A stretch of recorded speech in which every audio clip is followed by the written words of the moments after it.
Hi friends, welcome back to my YouTube channel. അപ്പോൾ ഞങ്ങളെല്ലാവരും കൂടെ ചേർന്നിട്ട് ഇവിടെ കാവിൽ പോവാം കേട്ടോ. ഞങ്ങളിപ്പം വന്നേ പിന്നെ ഇവിടെ വയനാട്ടിൽ നിങ്ങൾ വന്നേ പിന്നെ ഇവിടെ കാവിൽ പോയിട്ടില്ല. അപ്പം കരുതി ഇന്ന് പിള്ളേരൊക്കെ ഉള്ളതുകൊണ്ട് എനിക്ക് ഇന്ന് കാവിൽ പോയി തൊഴുതേക്കാമെന്ന് കരുതിയിട്ട് അമ്മയും ഞങ്ങളെല്ലാവരും കൂടെ ഇറങ്ങി കേട്ടോ. ഈ ജലദോഷം പിടിച്ചിരിക്കുകയെന്നുണ്ട് കേട്ടോ സൗണ്ട് ഇങ്ങനെ ഇരിക്കുന്നത്. പിന്നെ ഞങ്ങൾ ഇറങ്ങി ഇവിടെ കുറച്ച് റബ്ബറും തോട്ടത്തിനകത്തൂടെ വേണം നമുക്ക് പോകാൻ വേണ്ടിയിട്ട്. പിന്നെ ഇവരാണെങ്കിൽ നമ്മൾ ഈ റബ്ബർ തോട്ടം ഇവരെ വൃത്തിയാക്കാനൊക്കെ ഉണ്ട് കേട്ടോ. പക്ഷെ പെട്ടെന്ന് ഈ ഒരു മഴ ചാറുമ്പോഴത്തേനും ഈ പുല്ലെല്ലാം വളരുമല്ലോ, അങ്ങനെ വളർന്ന് കിടക്കുന്നു. അതുപോലെ ഇവിടെ ആണെങ്കിൽ പശുവിനെയൊക്കെ കെട്ടുകയും ചെയ്യും കേട്ടോ. പശുവിന് തീറ്റയും ബാക്ക്ഗ്രൗണ്ട് മ്യൂസിക് വരുന്ന കാശിയാണ് കേട്ടോ. അവനാണെങ്കിൽ ഉറക്കിയിട്ട് ഞാൻ എടുക്കാമെന്ന് വിചാരിച്ചു, പക്ഷേ എനിക്ക് അപ്പം സമയം കിട്ടിയില്ല. അവൻ എണീക്കുകയും ചെയ്തു കേട്ടോ ഞാൻ വന്നപ്പോഴത്തേനും. അപ്പോൾ അവനെ ഒന്ന് കുറുക്കൊക്കെ കൊടുത്ത് സെറ്റാക്കിയിട്ട് ഇപ്പം ഞാൻ എടുക്കുന്നത്. അപ്പോൾ അമ്മയുടെ കയ്യിൽ കാശി പോയിട്ടുണ്ട് കേട്ടോ. അമ്മ ആ കാശി എടുത്തുകൊണ്ട് നടക്കുന്നത്. പിന്നെ ഞാനാണെങ്കിൽ കുഞ്ഞി എടുക്കാമെന്ന് വിചാരിച്ചിട്ട് അമ്മയുടെ അവനെ കൊടുത്തത്. പക്ഷെ അവൾ വന്നില്ല, അവൾക്ക് ചേച്ചിമാരുടെ കൂടെ നടക്കണം. പക്ഷെ ചേച്ചിമാർ അത്ര സ്പീഡുണ്ടോ അതുമില്ല. അവർ ആണെങ്കിൽ ഓടി ഇങ്ങ് നടന്നു പോട്ടോ. പക്ഷെ അവൾക്കാണെങ്കിൽ അത്ര സ്പീഡില്ലല്ലോ.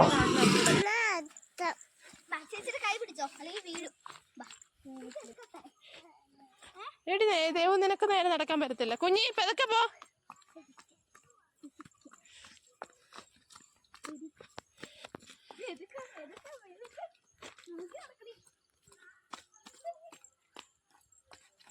നമ്മുടെ ഇവിടെയൊക്കെ കൂടുതലും റബ്ബറും തോട്ടങ്ങൾ തന്നെ കേട്ടോ. കൃഷിയാണെങ്കിൽ കൃഷി നടത്തുന്നവരുണ്ട്, പക്ഷെ കൂടുതലും റബ്ബറും തോട്ടങ്ങൾ. അതുപോലെ തന്നെ റബ്ബർ വെട്ടുകാർ ഒരുപാട് പേരുണ്ട് കേട്ടോ. അപ്പം എനിക്ക് തോന്നുന്നത് നമ്മൾ സാധാരണ കാവിലൊക്കെ പോകുന്ന എല്ലായിടത്തും ഇതുപോലെ കാടിൻ്റെ പ്രതീതിയുള്ളിടത്ത് തന്നെ ആയിരിക്കുമല്ലോ. ഇവിടെ അങ്ങനെയൊക്കെ തന്നെ കേട്ടോ. പിന്നെ മറ്റേ സിനിമയിൽ കാണുന്ന പോലെ വലിയ കൊടുങ്കാറ്റിനകത്തൊരു കാവൊന്നുമല്ല കേട്ടോ. ഇത് സാധാ റബ്ബറും തോട്ടം. അതിൻ്റെ സൈഡിൽ കുറേ ഈരയൊക്കെ അവർ വെച്ച് പിടിപ്പിച്ചിട്ടുണ്ട്. അപ്പോൾ വെച്ച് പിടിപ്പിച്ചാണോ അല്ലാതെ കിളിച്ചു വന്നതായിരിക്കും. അങ്ങനെ അതിൻ്റെ അടുത്ത് ഇതാട്ടോ കാവ്. ഇത് ഞങ്ങൾ കുറേ വർഷങ്ങളായിട്ട് ഇങ്ങനെ പൂജയൊക്കെ ഉണ്ട്. എനിക്കൊന്ന് വർഷത്തിലൊരിക്കലും അങ്ങനെയൊക്കെ ആയിരുന്നു പൂജയൊക്കെ നടത്തിക്കൊണ്ടിരുന്നത്. ഇപ്പം പക്ഷേ ഇപ്പം അത് സ്ഥിരമാക്കി കേട്ടോ. അപ്പം കുറച്ച് വർഷങ്ങളായിട്ട് ദിവസവും പൂജയുണ്ട്. ദിവസം ഒരാൾ വന്ന് പൂജിക്കുകയും അങ്ങനെ ചെയ്യാറുണ്ട്. അതുകൊണ്ട് അങ്ങനെ വലിയ ഇവിടെ പണി നടക്കും. പിന്നെ നമുക്കെപ്പോഴും നമ്മുടെ വീടിൻ്റെ അടുത്തുള്ള കാവ്, അമ്പലം എന്നൊക്കെ പറഞ്ഞ ഒരു പ്രത്യേകത തന്നെയാണല്ലോ. അതെങ്ങനെയായാലും നമ്മൾ ഇവിടുന്ന് മാറിപ്പോയാലും അത് മാറത്തില്ല, അതങ്ങനെ തന്നെ നിൽക്കും കേട്ടോ. അപ്പോൾ ഞങ്ങൾ പോയി തൊഴുതിട്ട് ഇറങ്ങിയിട്ടുണ്ട് കേട്ടോ. അവിടെ ഒരുപാട് ആൾക്കാരൊന്നും ഉണ്ടായിരുന്നില്ല. അപ്പോൾ ദീപാരാധന സമയം ആയിട്ടില്ലായിരുന്നു, അപ്പോൾ ആവുന്നതേ ഉണ്ടായിരുന്നുള്ളൂ. ഞങ്ങൾ പെട്ടെന്ന് പോയി തൊഴുതിട്ട് ഞങ്ങൾ നേരെ തിരിച്ചു. കാരണം ഇരുട്ടുന്നതിന് മുമ്പ് ഇറങ്ങണമല്ലോ. അവിടെയൊക്കെ ലൈറ്റൊക്കെ ഇട്ടിട്ടുണ്ടെങ്കിലും പിള്ളേരെ കൊണ്ട് പോകാൻ ഇച്ചിരി പാടാണ് കേട്ടോ. ഇറങ്ങി വരാൻ എളുപ്പമുള്ളത് കുറച്ച് എളുപ്പമാണെങ്കിലും കയറി പോകാൻ കുറച്ച് പാടാണ്. കാരണം നമ്മൾ കുറേ നാളായിട്ട് ഇങ്ങനെ നടക്കുകയും എടുക്കുകയൊന്നും ചെയ്യുന്നില്ലല്ലോ. അപ്പോൾ ഒരുപാട് നാൾ കൂടിയിട്ട് ഇങ്ങനെ നടക്കുമ്പോൾ അതിനനുസരിച്ചുള്ള ബുദ്ധിമുട്ടും വരാറുണ്ട് കേട്ടോ.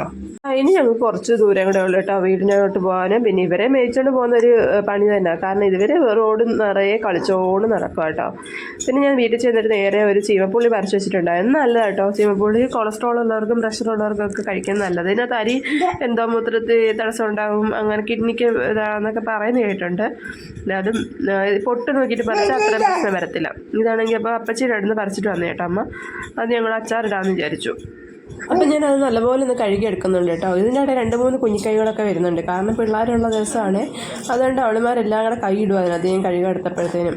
പിന്നെ ഞാൻ വീഡിയോ എടുക്കുന്നത് കൊണ്ട് കണ്ടപ്പം പിന്നെ കുറച്ചുകൂടെ ആവേശമായിട്ടോ. എല്ലാത്തിനും ഞങ്ങൾ ഓടിച്ചു എടുക്കണ്ടെന്ന് പറഞ്ഞു. പുള്ളിയുടെ മേളിലും താഴെ ഇതുപോലെ ഒരു കറുത്ത സാധനം ഉണ്ട് കേട്ടോ. അതൊക്കെ നമുക്ക് എടുത്ത് കളയണം. കറുത്തൊരു സാധനവും പിന്നെ അതിന് എടുപ്പ് എടുത്ത് കളഞ്ഞിട്ട് മാറ്റി വെക്കുന്നുണ്ട്. ഇനി നമുക്കത് ചെറുതായിട്ട് കുനുകുനാന്ന് അരിഞ്ഞെടുക്കുക. കുനുകുനാന്നല്ല, കുറച്ച് വലുതായിട്ടോ എങ്ങനെ വേണമെങ്കിലും അരിഞ്ഞെടുക്കുക.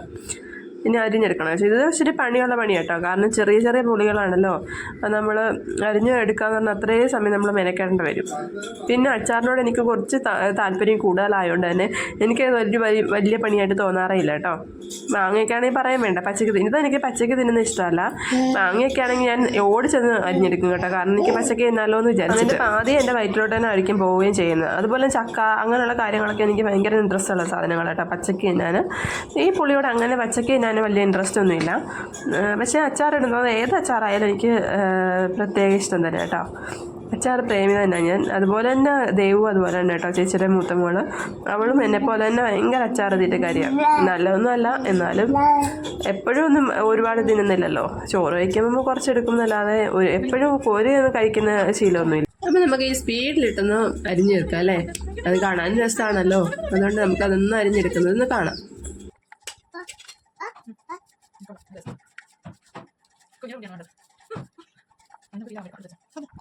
ഞാൻ ഫുൾ അരിഞ്ഞു ചേർത്തിട്ടുണ്ട് കേട്ടോ. ഇതിൻ്റെ പാതി അവകാശികൾ അവളുമാരാണ്, അവർക്കും കൊടുക്കണം പാതി അച്ചാറിട്ടത്. അപ്പം ഞാൻ എല്ലാം അരിഞ്ഞെടുത്തിട്ട് അതിനകത്തിട്ട് ആവശ്യത്തിനുള്ള ഉപ്പൂടി ചേർത്ത് കൊടുക്കുന്നുണ്ട്. ഒന്നിച്ചൊന്നും ചെയ്ത് വെക്കുന്നതല്ല കേട്ടോ, കുറച്ച് സമയം വെച്ചിട്ട്, മോൻ ഇറങ്ങുന്ന സമയം വെച്ചിട്ട് ഞാൻ ഇതെല്ലാം ചെയ്യാതിരിക്കുന്നത്. അപ്പോൾ ഉപ്പൊക്കെ ചേർത്ത് നല്ലപോലെ ഇളക്കിയിട്ട് ഞാനൊന്ന് മാറ്റി വെക്കുന്നുണ്ട് കേട്ടോ. അത് കഴിഞ്ഞൊരു കുറേ രാത്രിയാണ് ഞാൻ ബാക്കി പരിപാടിയൊക്കെ നോക്കുന്നത്. പിന്നെ ഉപ്പ് വെച്ചിട്ട് പിന്നെ കഴിച്ചു നോക്കാൻ നല്ല ടേസ്റ്റ് ആണല്ലോ. ഉപ്പൊന്ന് പിടിച്ച് കഴിയുമ്പോൾ ഒന്ന് സെറ്റ് ആവുമല്ലോ. അപ്പോൾ ഞാൻ ഇടയ്ക്കിടയ്ക്ക് എടുത്ത് പറക്കി കഴിക്കുന്നുണ്ടായിരുന്നു കേട്ടോ. ഇത് നമ്മൾ അല്ലാതെ പച്ചയ്ക്ക് കഴിക്കുന്നത് അങ്ങനെ നല്ലതാണോ എന്ന് ചോദിച്ചാൽ ഒരുപാട് പച്ചയ്ക്ക് കഴിക്കുന്നത് അത്ര നല്ലതല്ല കേട്ടോ. പണ്ട് പറയുമായിരുന്നു എന്താ രക്തം വെള്ളമാകുന്ന പുളിയാന്നൊക്കെ, പക്ഷെ അതിന് ഒരുപാട് ഗുണങ്ങളും ഉണ്ട് കേട്ടോ. അപ്പോൾ വൈകിട്ട് രാത്രി ആയപ്പോഴാണ് ഞാൻ ഇതെടുത്ത് തുറന്ന് നോക്കുന്നത്. അപ്പോഴത്തേന് വാടി ഇങ്ങനത്തെ പരുവായിട്ടുണ്ടായിരുന്നു കേട്ടോ. അതിനകത്തോട്ട് ഞാൻ പച്ചമുളകെല്ലാം ഡയറക്റ്റായിട്ട് അങ്ങ് ഇട്ട് കൊടുത്തു.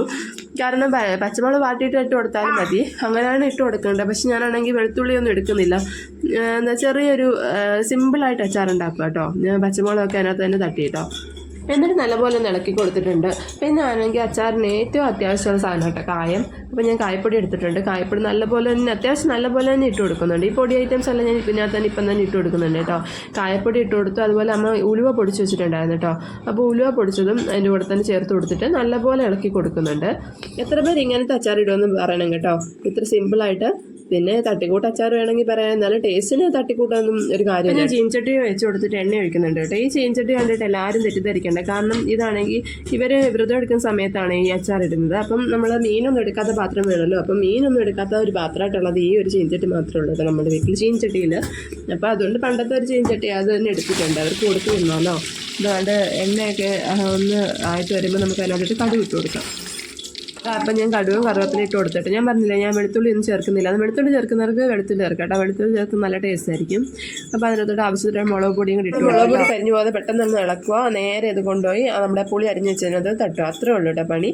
സിമ്പിൾ പണിയാണ്. കാരണം പുളി ഇതിനകത്തിട്ട് വേവിക്കാത്തതെന്ന് കാരണം പുളി ഒന്ന് വെന്ത് പോയാൽ വേറൊരു ടേസ്റ്റ് ആയിപ്പോൾ കേട്ടോ. വേവൊന്ന് മാങ്ങ ഇതുപോലാണല്ലോ, മാങ്ങയായാലും പുളിയായാലും നമ്മളിങ്ങനെ വേവിച്ചത് ഇതിനകത്തോട്ട് ഡയറക്റ്റായിട്ട് ഇങ്ങനെ ഒഴിക്കുന്നതായിരിക്കും നല്ല കേട്ടോ. അല്ലാതെ വെന്ത് പോയി കഴിഞ്ഞാൽ വേറൊരു ടേസ്റ്റ് ആവും. ഇങ്ങനെ പ്രത്യേകിച്ച് പണിയൊന്നുമില്ല കേട്ടോ. നല്ലപോലെ ഒന്ന് ഇളക്കിയെടുക്കുക, നല്ലപോലെ എല്ലായിടത്തും യോജിക്കുന്ന രീതിയിലൊന്ന് ഇളക്കിയെടുക്കുക. അപ്പോൾ എൻ്റെ ടെസ്റ്റ് എന്ന് പറഞ്ഞാൽ ഏട്ടൻ കേട്ടോ.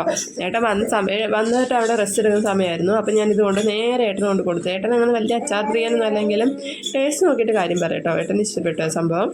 കാണാൻ തന്നെ നല്ല ഭംഗിയുണ്ട് അല്ലേ, കഴിക്കാനും നല്ല ഭംഗിയായിരുന്നു. ഇങ്ങനെ അച്ചാർ ട്രൈ ചെയ്യാത്തവരൊക്കെ ഒന്ന് ചെയ്ത് നോക്കാം കേട്ടോ. എന്നിട്ട് അഭിപ്രായം ഒന്ന് കമൻറ്റ് ചെയ്യണേ.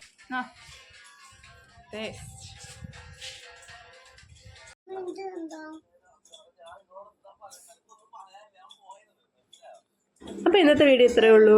ഇഷ്ടപ്പെട്ടവരെല്ലാം ഒന്ന് ഷെയറും കമൻറ്റും ഒക്കെ ചെയ്യണേ. കൂടാതെ സബ്സ്ക്രൈബ് ചെയ്ത് സപ്പോർട്ട് ചെയ്യണേ. അപ്പോൾ അടുത്ത വീഡിയോ കാണുന്നവരെ tata bye bye, see U.